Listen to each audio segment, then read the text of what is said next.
Mengejar mimpi besar yang merupakan solusi besar bangsa bukanlah proses yang mudah. Solusi tersebut bisa dibangun oleh sebagian startup digital. Dan dalam 1 tahun terdapat banyak sekali startup baru tercipta. Namun sebagian besar dari mereka berumur kurang dari 1 tahun. Hanya sebagian kecil dari mereka yang berhasil mencapai tahap pendanaan. Lantas apakah kita harus menyerah? Panel kali ini akan memberikan insight bagaimana para dream chaser yang sudah sukses menjadi game changers, membangun startup dari sebuah mimpi. Karena di luar sana terdapat para pengejar mimpi yang telah sukses mentransformasi mimpinya menjadi solusi untuk Indonesia.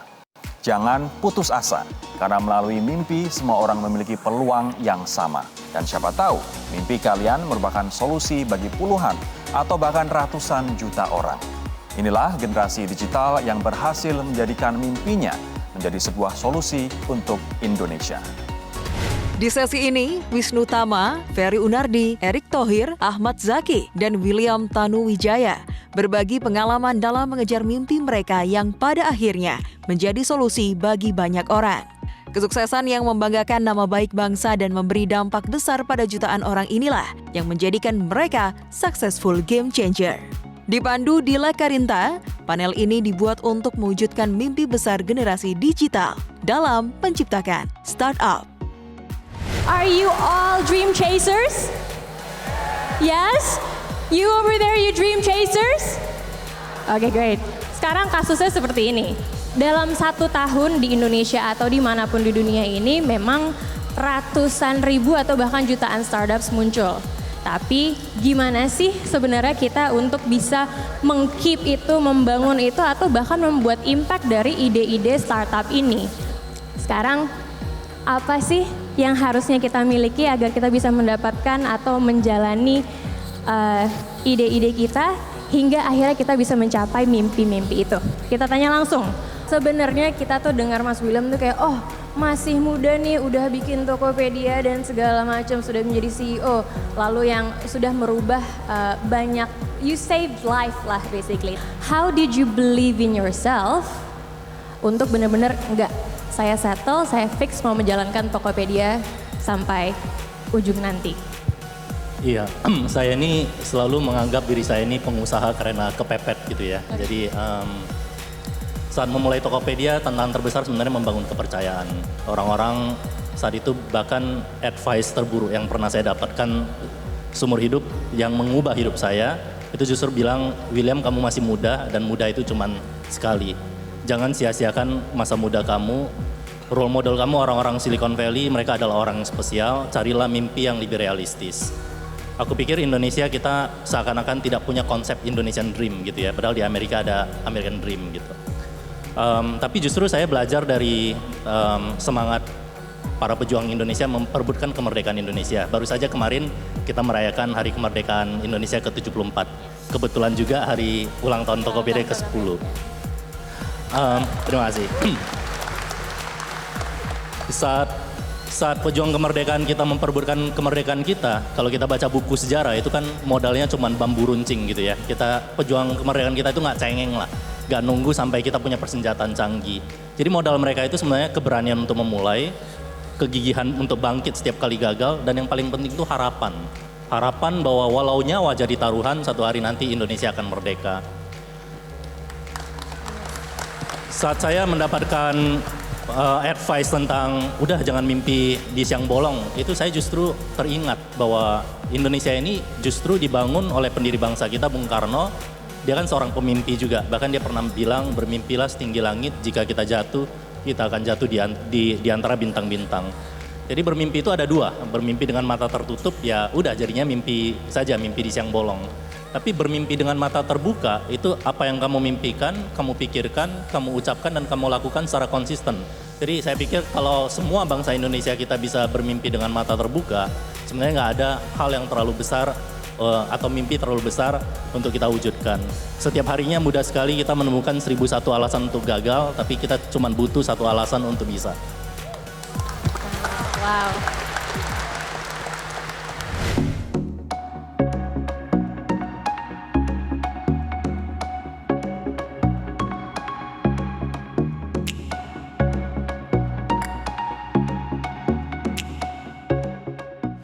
Kalau misal dari Pak Tama, waktu kecil cita-citanya apa? Cita-cita saya bahkan sampai kuliah saya pengen jadi tentara. Pengen jadi tentara? Ya, Tani. pengen mendapatkan beasiswa di sekolah militer di Amerika. Ya. Dalam perjalanannya itu ternyata ada opportunity lain, ada perubahan-perubahan. Nah yang paling penting adalah kita bagaimana menyikapi perubahan-perubahan opportunities itu, kita sikapi dengan positif. Sehingga Oke. pada saat kita tidak bisa mencapai cita-cita yang dari kecil itu tidak terwujud, ya jangan sampai down, tapi tetap bangkit lagi, bersyukur dengan opportunity yang kita dapatkan dan memanfaatkan itu sebaik mungkin. Gitu. Baik kalau begitu ya, berarti bangkit kembali dan mengambil opportunity lainnya ya. Iya. Apa ceritanya kok dari militer itu terus tiba-tiba menjadi seorang creative director, bukan hanya bagian kreatifnya tapi you led tim dan orang-orang dan memotivasi bahwa ini loh visionnya, bisa loh kita sampai sini. How do you believe in that yourself and how do you make others believe in you? Terus terang saat itu saya ragu. Ragunya kenapa? Infrastruktur, birokrasi dan lain sebagainya pada saat itu kurang mendukung. Dan yang kedua yang lebih menyedihkan lagi adalah seluruh teman-teman saya, lingkungan saya 95% menyarankan untuk saya tidak ikut membantu Asian Games. Dengan resikonya dan segala macam. Yang ketiga saya melihat sejarah daripada Asian Games. Terakhir kita melakukan tahun 62. Berarti mungkin kita nggak tahu kapan lagi melakukannya. Mungkin para milenial yang ada di ruangan ini saat the next Asian Game sudah jadi kolonial.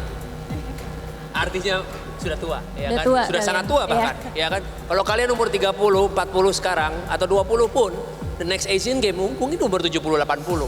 Kalau panjang umur, ya kan gitu. Nah berarti pada saat itu ada satu momentum window yang dipercayakan kepada kami untuk membuat bangsa ini bangga. Only few hours, ya, 2,5 jam, 2 jam lebih, ya. Tapi paling enggak di situ ya pada saat kita presentasi konsep saat itu masih labil. Pada saat membayangkan itu terjadi gitu ya, saya membayangkan kalau benar-benar bisa terwujud seperti yang dibayangkan, diimajinasikan, bangsa ini insya Allah bangga. Jadi kalau menjadi sesuatu yang wah, alhamdulillah akhir menjadi sesuatu seperti itu adalah prosentasinya sebenarnya kecil. Tapi kalau kita cuma pesimis, ya kebanyakan teori, ya saya lihat orang tuh lihat hasil karya orang tuh diteorikan aja ya kan, bikin teori begini, nggak buat apa-apa kita, ya kan. Lebih baik saya memilih dan kami memilih untuk berbuat sesuatu. Mulai aja dulu kalau kata William, dia gitu. Mulai aja dulu deh, jangan ngemeng doang lo jadi orang gitu.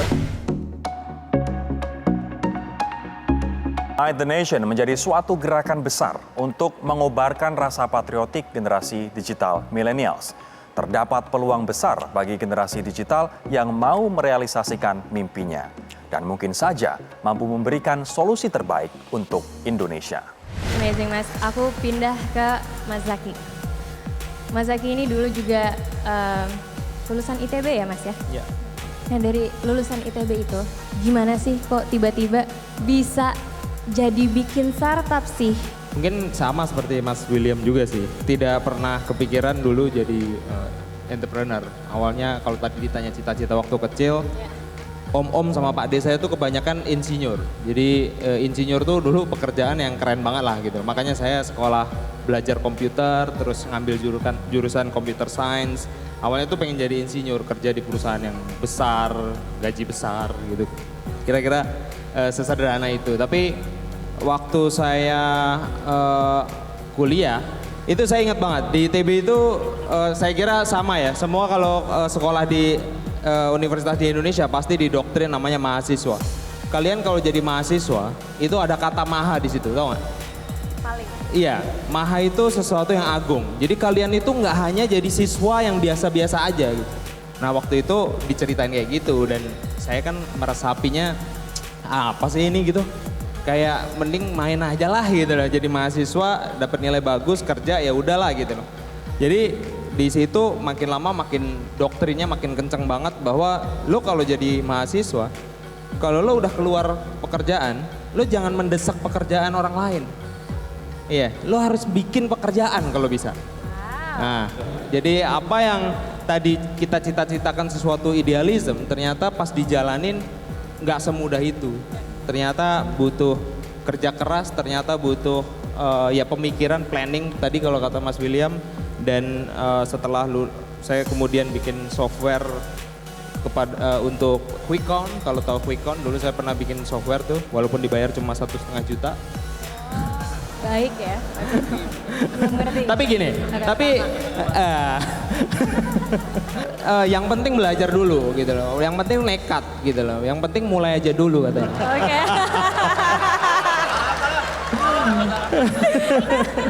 Akhirnya dari situ saya switch ke Bukalapak. Idenya sangat sederhana, gimana caranya ngasih impact ke banyak orang, mempekerjakan banyak orang. Alhamdulillah ternyata ide itu lumayan manjur. Jadi kalau kalian mulai sesuatu, itu kalian harus punya niat yang baik gitu, niat yang mulia dulu. Karena niat yang baik itulah yang menyelamatkan kalian kalau lagi kondisi susah. Dan bisnis itu nggak selalu naik, kadang di bawah gitu. Pasti ada siklus naik turunnya gitu. Nah pas di bawah itulah namanya tujuan mulia tadi, tujuan hidup tadi, itu yang nyelamatin kita, yang ngegaji kita lah. Dan waktu itu bener setahun, 2 tahun awal tuh kita nggak ada gajinya. Semua kita kerja untuk kemajuan usaha-usaha kecil di Indonesia.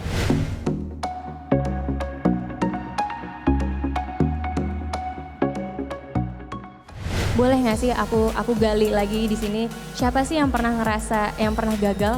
Coba Kalau ceritakan. namanya berusaha melakukan sesuatu yang baru dan besar ya, melakukan perubahan, tentunya pasti akan banyak rintangan. Di kasus saya sendiri, bisa dibilang sudah coba semua macam masalah yang pernah kita lalui. Tapi memang benar yang dikatakan Mas Zaki, pertama kita harus ada mission. Dan yang kedua, mission ini bukan passion ya. Passion itu mungkin suatu yang kesannya kita sangat pengen banget, tapi besok bisa lupa. Mungkin bersifat hanya sesaat. Tapi dedication atau dedikasi itu yang sangat penting. Karena sudah pasti semua masalah yang bisa terjadi akan terjadi. Itu mungkin prinsipal yang kita selalu ikuti. Anything that can go wrong will go wrong dalam proses melakukan apapun itu. Apalagi hal-hal yang besar dan berusaha kita melakukan perubahan yang besar. Nah, maka itu harus mempunyai dedikasi yang sangat tinggi.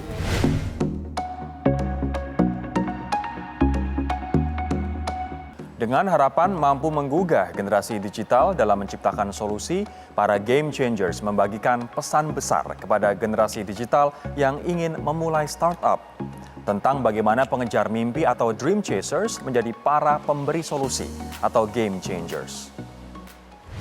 Ada nggak sih tips-tips misalnya untuk ketika kita jatuh nih, especially ngomongin bisnis misalnya uang udah nggak ada, gimana sih caranya untuk bangkit lagi and tell everybody bahwa I can do this?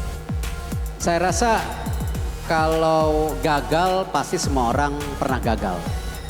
Justru yang membedakan kita itu jadi champion, kalau ibarat sudah gagal bisa bangkit tarik. Itu yang jadi kuncinya justru. Dan yang terpenting juga belajar apa dari kegagalan itu. Kalau sampai kegagalan itu terulang-ulang karena kejeblos dari hal yang sama, ya memang mungkin nggak bakat entrepreneur. Ya. Ini bagus sekali kita di era yang sedang berubah. Kebetulan pemerintahnya mendukung, kebetulan juga pas kita dalam posisi di mana sekarang jumlah anak mudanya sangat besar. Marketnya besar. Ini momentum yang luar biasa. Dan momentum ini yang harus semua dijaga. Baik kita-kita yang ada di sini maupun yang ada di luar. Karena kenapa? Perubahan-perubahan ini harus diantisipasi. Kesuksesan kemarin Asian Games bukan karena saya dengan Mas Tama saja yang kerja. Tapi semua pihak kompak, pemerintah setuju dengan terobosan-terobosan kita, swasta mendukung, dan inisiator anak-anak muda kita bergerak ke titik yang sama. Era ini saya rasa bukan era lagi hanya kompetisi, tapi era kolaborasi. Dan ini saya rasa menjadi kunci penting buat semua yang mau jadi entrepreneur baru, harus pelajarin juga bisnis model. Karena bisnis model itu akan menjadi kunci dalam menjadi step berikutnya, apakah unit usahanya menjadi unit usaha unggulan. Tidak asal mulai kalau gitu. Tidak ya, asal Pak, mulai. ya. Ekosistem. Ekosistem ini juga yang harus terus dipelajari. Sama. Misalnya contoh, kalau di dunia saya olahraga. Tidak mungkin saya langsung ke Italia hanya terjun payung pada saat itu. Tapi ada momen-momen yang kita pelajari itu bisa menjadi sebuah kesempatan. Kenapa? Kalau kita lihat pada saat itu, misalnya kenapa saya pilih Italia bukan Liga Inggris atau Liga Spanyol. Di Liga Inggris, Liga Spanyol sudah ada pemain besarnya. Dan Amerika sudah investasi di Liga Inggris. Nah, hal-hal ini yang kita lihat Italia tertinggal. Tetapi secara ekosistem sebenarnya sehat. Kenapa? Industri olahraganya sudah mendukung. Tinggal bagaimana kita buat terobosan momentum. Nah sama, saya rasa kalau generasi yang ada di sini semua hari ini cuman mau jadi followernya Zaki, followernya yang sudah unicorn percuma. Karena kalian hanya jadi pemain kecil. Memang apapun dimulai dari yang kecil. Tetapi kalian mesti punya breakthrough, mimpi yang baru juga. Ini hal-hal yang saya rasa kesempatan untuk generasi yang saat ini bisa menjadi sebuah opportunity. Wow, terima kasih. Jadi mungkin tepuk tangan dulu boleh silakan. Jadi di sini saya rasa banyak dari kita ada 12.000 orang yang ada di sini, banyak nih yang saya pingin banget jadi seperti Pak Erik, saya pingin jadi yang punya Tokopedia, yang punya Bukalapak, yang punya Traveloka misalnya kayak gitu. Tapi sebenarnya harusnya we have to have new dreams, we have to find something different gitu. Nah kalau dari Pak Erik lagi nih sendiri, apa sih value-value yang Bapak dapatkan nih dari berkancah di dunia internasional kemarin, baik dari olahraga dan lain sebagainya, tidak hanya di Eropa, Amerika, Indonesia, apa sih value yang bisa diterapkan di Indonesia? Saya rasa penting sekali, apalagi sekarang dunia sudah transparan. Kadang-kadang kita itu manusia ingin jalan cepat saja. Akhirnya ketika ingin jalan cepat, mengambil segala hal walaupun itu salah. Nah saya rasa track record menjadi penting. Expertise menjadi penting. Kalau kita punya expertise dan track record yang baik, uang akan datang. Jadi jangan kadang-kadang ya kita melihat orang karena orang itu. Yes, background penting. Tapi bagaimana inovasi dan kreativitas itu yang akan menjadi kunci ke depan. Dan tentu menjaga track record itu yang penting juga gitu. Dan saya rasa generasi muda Indonesia sekarang tidak kalah bersaing. Buktinya Indonesia sudah punya unicorn dan dekakorn. Akan harapkan juga transformasi perubahan-perubahan ini yang kita harapkan akan terus terjadi. Dan pemerintah sendiri harus mendukung perubahan itu dengan mengimplementasikan tadi. Apa yang bisa menjadi regulatory. Jangan akhirnya berkompetisi antara pemerintah dan swastanya. Padahal kita harus saling mendukung. Kita harus berkompetisi dengan negara lainnya. Nah justru ini menjadi kesempatan, mudah-mudahan tadi generasi muda Indonesia yang tadinya dari tahun 28, tahun 45 sudah berani, sekarang yang tahun 2019 mesti berani. Yuk kita sama-sama keluarkan produk lokal juga, produk yang bisa bersaing secara global.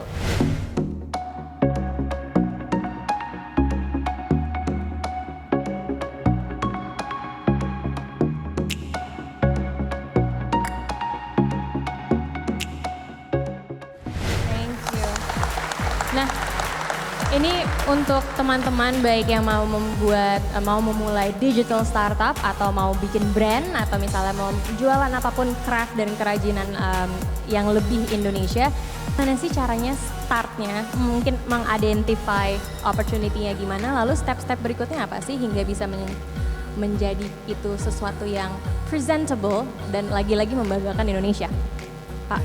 Ya, kalau saya melihat dari semua bisnis internet yang sukses, digital yang sukses, saya lihat ada value yang diperjuangkan, bermanfaat buat orang banyak. Saya melihat itu, sesimpel itu. Ya. Nah, hadirnya William, Zaki, ya kan, bahkan Google dan lain sebagainya, ada impact yang punya dampak yang bermanfaat untuk begitu banyak orang. Nah, tapi yang kedua, yang penting juga adalah di era digital ini kita jangan kejebak digital. Ngerti nggak? Tadi Pak Erik bilang offline-nya jangan sampai nanti jadi Indonesia ini cuma jadi market bangsa lain. Jadi cuma jadi target bangsa lain terus. Karena apa? Target market bangsa kita ini seksi sekali. 268 juta orang. Ya dan growing. Nah ini jadi inceran bangsa lain loh. Gitu ya, inceran bangsa lain. We need to do something about this. Salah satunya adalah offline. Jangan sampai akhirnya batik belinya di Cina. The next thing yang sering disampaikan adalah data dan artificial intelligence. Yes, I agree. Artificial intelligence is very important. Tapi pertanyaan saya berikutnya adalah, ya saya nggak against artificial intelligence sama sekali, saya agree. Tetapi siapa yang menikmati artificial intelligence itu? Bangsa kita atau bangsa lain? That's the biggest question.